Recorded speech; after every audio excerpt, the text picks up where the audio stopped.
Bonjour à tous, c'est parti pour un nouveau chapitre d'histoire de première, la mise en œuvre du projet républicain.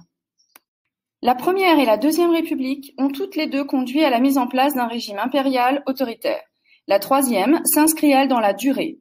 Elle propose une nation unie autour d'un idéal républicain. Comment la République s'enracine-t-elle de 1870 à 1914? Grand 1, la difficile instauration de la République, 1870-1879. A, un régime né dans la défaite de 1870. Les troupes françaises de Napoléon III sont battues à Sedan, où l'empereur est fait prisonnier. Paris est vite assiégé. Léon Gambetta proclame la République le 4 septembre 1870. Des républicains composent un gouvernement de défense nationale, mais ils se réfugient à Tours. Inquiets de l'agitation révolutionnaire, ils signent l'armistice le 28 janvier 1871, au prix de conditions très dures, comme la perte de l'Alsace et d'une partie de la Lorraine. En février 1871, un mois après l'armistice signé à Versailles, les élections portent au pouvoir une assemblée monarchiste qui désigne Adolphe Thiers comme chef du gouvernement. La jeune République est donc aux mains des monarchistes qui souhaitent rétablir la royauté. Ceux-ci sont divisés entre légitimistes et orléanistes. B. La Commune de Paris. À Paris, la tension monte et une partie de la population entre en révolution face à ce mouvement versaillais. Une commune est élue, elle s'affranchit du gouvernement. Elle veut fonder une armée populaire, mais surtout une république sociale. Louise Michel, une figure majeure du mouvement, anime des réunions et organise des comités. Le reste du pays fait le choix de l'ordre. Début avril, Thiers envoie 100 000 soldats reprendre la ville. L'assaut final est donné lors de la semaine sanglante du 21 au 28 mai 1871. C. Les Républicains à la conquête de la République, 70-79. En 1873, Thiers, devenu républicain, est renversé par l'Assemblée et remplacé par MacMahon. Il veut restaurer la monarchie et un ordre moral. Sa politique favorise la combativité des républicains et leur unité autour de l'anticléricalisme. La nature du régime est au cœur des débats, mais progressivement des monarchistes modérés et des républicains se rapprochent. L'amendement Wallon est voté d'une seule voix en première lecture. Il établit la forme républicaine du régime et l'élection d'un président de la République. Il s'agit d'une république parlementaire. Un président de la République est élu par l'Assemblée nationale. Un parlement est composé de 2 chambres qui peuvent renverser le gouvernement, qui est lui nommé par le président, mais investi par le Parlement. Seule la Chambre des députés est élue au suffrage universel direct masculin. En mars 1876, pour la première fois, les républicains obtiennent la majorité aux élections législatives. Le président MacMahon dissout alors la Chambre des députés comme la Constitution lui en donne le droit. Mais aux élections suivantes, c'est une nouvelle victoire des républicains. Gambetta demande aux monarchistes de se soumettre ou de se démettre. En janvier 1879, les républicains obtiennent aussi la majorité au Sénat. MacMahon démissionne et c'est le républicain Jules Grévy qui est élu président de la République. Les 2 chambres quittent Versailles pour rejoindre Paris. La Troisième République est devenue un véritable régime parlementaire. Grand 2, l'enracinement de la République, 79-85. Victimes de l'arbitraire des États autoritaires précédents, les républicains souhaitent rapidement confier aux citoyens le pouvoir de se défendre contre l'État et d'exister comme individus libres. L'objectif est double, démocratiser la politique par la liberté de réunion en 1881, syndicale en 1884 ou la liberté d'association de 1901, mais aussi implanter la République dans les villages, avec la loi municipale, puisque les maires ne seront plus nommés par le préfet, mais élus.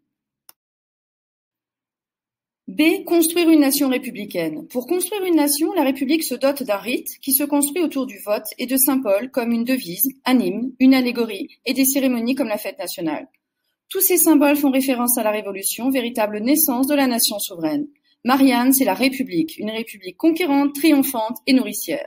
Un paysage républicain se construit dans les villages, autour de la mairie-école, comme ici à Gières, en Isère. Le premier devoir d'une république est de faire des républicains, comme a dit Ferdinand Buisson. Depuis les lois Ferry de 1881-1882, qui rend l'école obligatoire, gratuite et laïque, le rôle de l'école républicaine et des instituteurs formés dans les écoles normales, les hussards noirs de la République, est d'enseigner les valeurs républicaines. Les programmes s'organisent autour du positivisme, idéologie dominante à l'époque et qui affirme une foi en la science et dans le progrès, et du patriotisme. L'école et l'armée sont les 2 piliers de la construction républicaine. Ils sont des outils pour diffuser et enraciner les valeurs de ce régime. Les citoyens se soudent autour de la République et de sa défense. Ainsi, citoyens français, patriotes et républicains doivent se superposer. En 1885, le régime républicain est fermement établi. Les funérailles de Victor Hugo sont l'occasion de le célébrer. Grand 3, la République face aux oppositions, 1885-1914. Une République fragile. La République est fragile. Face aux scandales financiers comme celui des décorations ou du canal de Panama, l'antiparlementarisme se développe dans la société. La crise boulangiste fait-elle apparaître le danger nationaliste? Si le mouvement du général Boulanger s'effondre, il fait naître une nouvelle génération de déçus de la République, bercés par le nationalisme. La République doit aussi faire face à une vague d'attentats anarchistes. Attentat à la bombe dans la Chambre en 1893, assassinat du président Sadi Carnot à Lyon en 1894. Les anarchistes affirment répondre aux violences contre la classe ouvrière et défendent une action violente contre l'ordre établi. Le gouvernement les réprime et fait voter les lois dites scélérates en 1894 qui interdisent la publication des journaux anarchistes. B. L'affaire Dreyfus. Un combat idéologique 1894-1906. Le capitaine Dreyfus est accusé à tort d'espionnage au profit de l'Allemagne. Alsacien, juif, il est le coupable idéal pour certains. En 1894, il est condamné à la déportation au bagne. La preuve de son innocence est apportée par le colonel Picard, mais sa condamnation est maintenue. L'affaire est révélée alors dans la presse par Émile Zola, qui publie J'accuse en janvier 1898. Il est condamné pour diffamation. L'opinion publique se fracture. Les Dreyfusards et les anti-Dreyfusards s'opposent. C'est en réalité la République qui est au cœur du débat entre des républicains qui défendent l'héritage des Lumières et des droits de l'homme et une nouvelle droite antiparlementaire, antisémite et xénophobe. Gracié, Alfred Dreyfus est officiellement réhabilité en 1906. Les valeurs républicaines, mieux définies, l'ont emporté. C'est une République triomphante.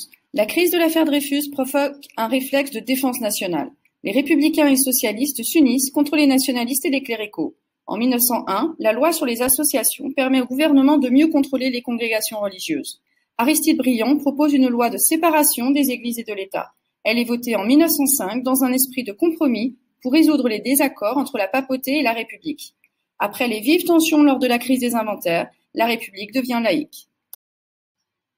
Après de nombreuses expériences institutionnelles, la nation adopte une république parlementaire. Elle accorde aux Français des espaces de liberté et fixe les valeurs républicaines fondatrices. Malgré des remises en cause, anarchisme, antiparlementarisme, antisémitisme, l'union des républicains permet à la République de surmonter ces crises et de s'enraciner. La République, sûre de son modèle, poursuit la politique coloniale commencée par les régimes précédents. C'est ce que nous verrons dans un prochain chapitre.